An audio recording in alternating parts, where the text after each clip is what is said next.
Bonjour à tous et bienvenue dans ce nouveau podcast. Nous allons traiter d'un sujet d'actualité. J'espère que vous vous portez bien et j'espère que vous êtes prêts pour ce sujet.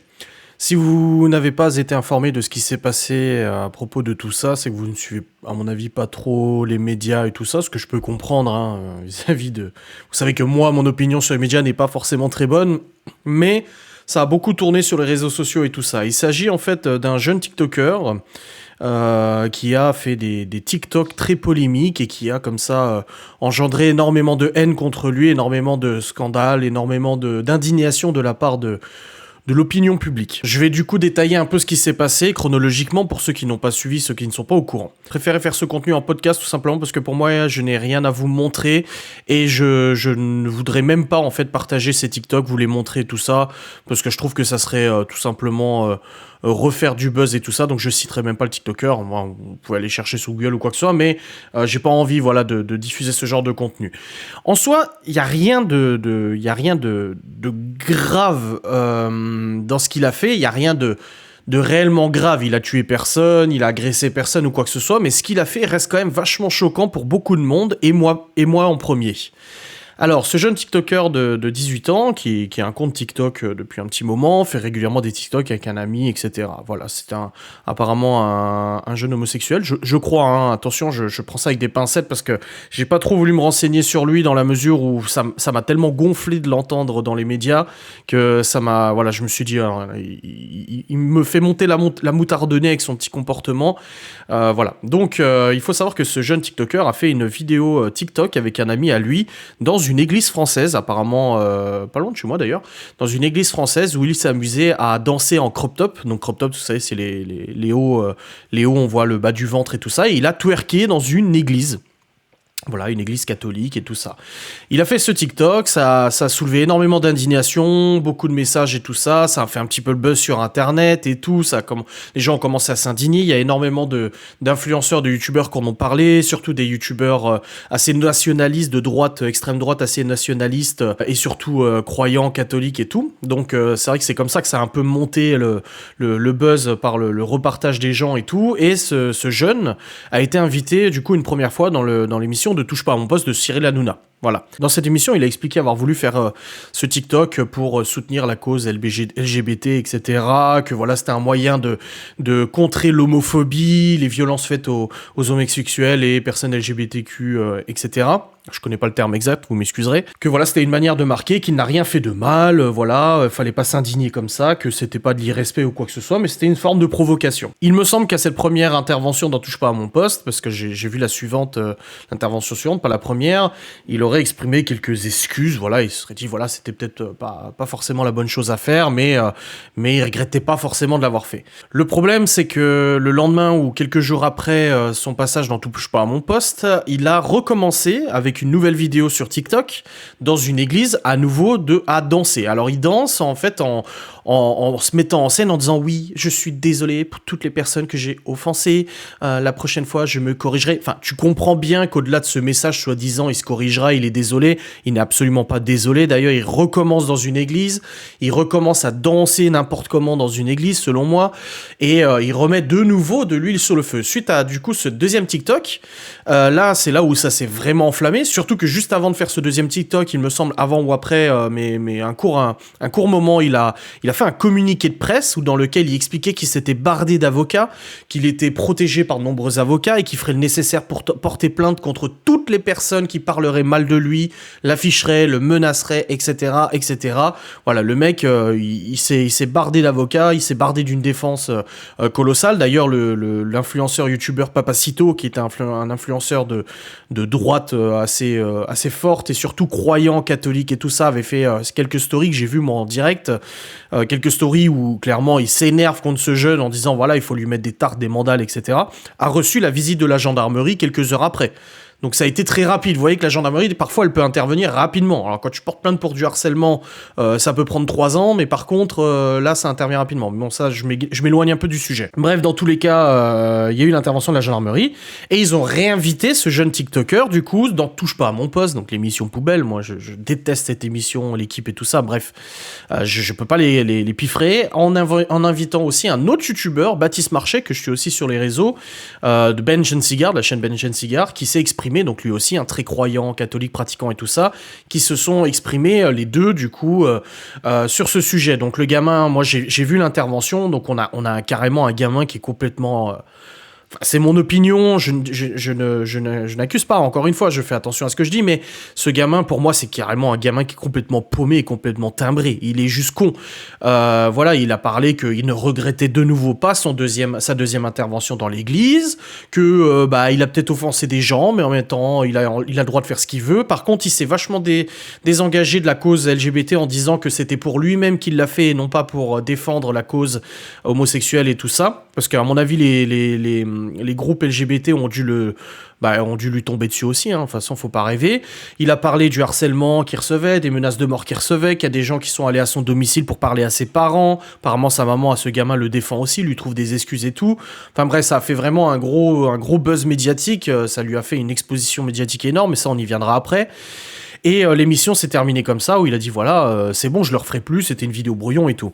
Le problème, c'est que un jour ou 2 jours après, on constate de nouveau qu'il fait un nouveau TikTok, où là, carrément, il diffuse en fait une vidéo de croyants, donc de personnes catholiques en train de prier devant une église.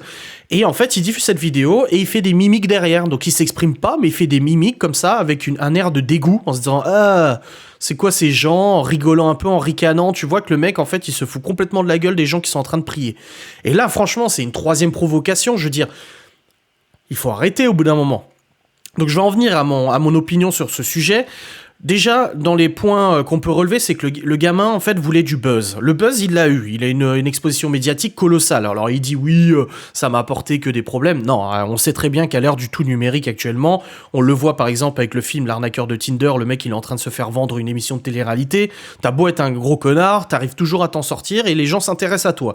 Donc, finalement, il a eu son buzz. Il a eu son passage dans Touche pas à mon poste. Il a eu ses abonnés TikTok. Il a eu ses vues. Il va probablement avoir des contrats publicitaires ou des choses comme ça, parce qu'il faut pas rêver, hein, les annonceurs, ils voient que l'appât du gain et tout ça. Et derrière, il dit, oui, mais je reçois des menaces, je reçois des insultes, je reçois ci, je reçois ça, je reçois ci. Au bout d'un moment, voilà, je ne justifie pas, et je ne justifierai jamais les menaces de mort, le harcèlement direct comme il peut se passer et comme il reçoit. Ce n'est pas normal, on n'a pas à menacer de mort quelqu'un, on n'a pas à aller foutre le bordel dans sa baraque, cambrioler ou quoi que ce soit. Pour l'instant, je ne crois pas que ce soit le cas. Il a dit que des gens s'étaient introduits chez lui, je ne sais pas, il n'y a pas de preuve, donc on ne sait pas vraiment si c'est vrai, donc surtout que le gamin a l'air d'être un gros menteur compulsif, donc on va faire attention à ce qu'il dit. Mais voilà, je ne cautionne pas du tout les menaces de mort, je ne cautionne pas du tout tout ça. Cependant, il a cherché la merde. Mon avis est que il récolte ce qu'il a cherché en provoquant. Le gamin, il a quand même provoqué dans une église des croyants, des pratiquants, il a provoqué l'opinion publique, il a provoqué les auditeurs de Touche pas à mon poste, il a menti ouvertement, il a recommencé, il reprovoque. C'est un gamin, mais juste qui est complètement à côté de la plaque. Voilà, c'est un gamin qui est à côté de la plaque, qui a pour moi, selon moi, besoin d'être sacrément recadré. Quand je le dis, c'est sans violence physique ou quoi que ce soit, mais comme je l'ai exprimé justement dans mon vlog précédemment, si vous l'avez vu, moi je l'ai dit, un de mes gars m'a fait ça, mais je l'inscris pendant 1 an, tous les week-ends, à des associations catholiques pour aider les pauvres, secours catholique, la bouffe, machin, nettoyer les églises, etc. Bon, là, il est 18 ans, tu vas me dire, il a 18 ans, les parents, ils ne peuvent pas le forcer, certes, mais là, il y a quelque chose à faire. Parce que le problème, c'est que, légalement, ce qu'il a fait n'est pas répréhensible. C'est du blasphème, mais ce n'est pas répréhensible. Ça ne peut pas être répréhensible. Moi, ce que je trouve choquant, c'est que on a condamné les caricatures de Mahomet, voilà. Je trouve que les caricatures de Mahomet, je me suis peut-être jamais exprimé là-dessus, mais je trouve que c'était de la provocation inutile. Voilà, je pense qu'au bout d'un moment, quand on est dans une société où la religion est prédominante et qu'en plus de ça, il y a des conflits à base de religion, les gens se servent de la religion pour créer des conflits, des guerres et tout ça. Voilà, c'est pas le moment de s'amuser à provoquer. C'est de la provocation totalement inutile. Et ce gamin, il a fait exactement la même chose. Il a fait une provocation qui est inutile. Pourquoi il a pas été twerké ailleurs? Pourquoi il prend une église pour aller twerker? Je vois pas le rapport, en fait. Il aurait pu le faire de manière différente. Hormis s'il voulait du buzz. Et je pense que le buzz, il l'a eu et c'est ce qu'il voulait de toute façon. Maintenant, il a parlé d'aller twerker dans une mosquée, etc., une synagogue. Si vraiment il le fait, moi je dis, je donne pas cher de sa peau parce que tout simplement, il va énerver de plus en plus de personnes. Donc je dis pas ça parce que c'est des musulmans ou quoi que ce soit, mais il va énerver de plus en plus de personnes. Et plus il y aura de personnes énervées contre lui, plus il y aura de probabilités qu'il lui arrive des bricoles. Il se rend même pas compte de ce qu'il est en train de faire, surtout qu'il met sa famille dans la merde, il met tout le monde dans la merde. Bref, Donc c'est une situation qui est quand même assez compliquée. Je ne sais pas ce que ça va donner. Pour l'instant, j'ai pas eu d'autres informations, j'ai pas vu d'autres choses passer, juste des fake news. Il y en a eu, faut faire attention. J'étais sur Facebook et je vois une story publique avec ce gamin balafré, le visage balafré et tout ça. C'est marqué bravo, touche pas à mon poste, ce pauvre gamin et tout. Alors qu'en fait, il s'agit d'un TikTok qu'il avait publié il y a quelques mois suite à un accident de vélo avec une voiture. Donc ça n'avait rien à voir avec sa situation actuelle. Mais les gens, ils se servent du coup de ça pour faire croire qu'il s'est fait agresser, etc. Bref, il y en a beaucoup qui m'ont parlé de l'affaire Mila. J'ai pas du tout suivi l'affaire Mila. Je ne sais pas du tout ce qui s'est passé. Mais les gens s'indignaient un peu de la différence de traitement entre ce gamin et l'affaire Mila. Moi, comme je vous dis, j'ai pas suivi, donc je peux pas savoir. Quoi qu'il en soit, c'est quand même quelque chose qui est choquant. C'est quelque chose qui est pas normal. Et je trouve pas normal que le gamin ne puisse pas être condamné. Aller twerker dans une église, c'est vraiment provoquer physiquement, tu vois. C'est pas juste dire, voilà, je suis contre les catholiques, je suis contre les musulmans, je suis contre les juifs, etc. Là, il a carrément été dans un lieu de culte, même si moi, je ne suis personnellement pas croyant, mais pas du tout croyant, je trouve qu'il y a des endroits comme ça où tu ne peux pas te permettre un comportement pareil.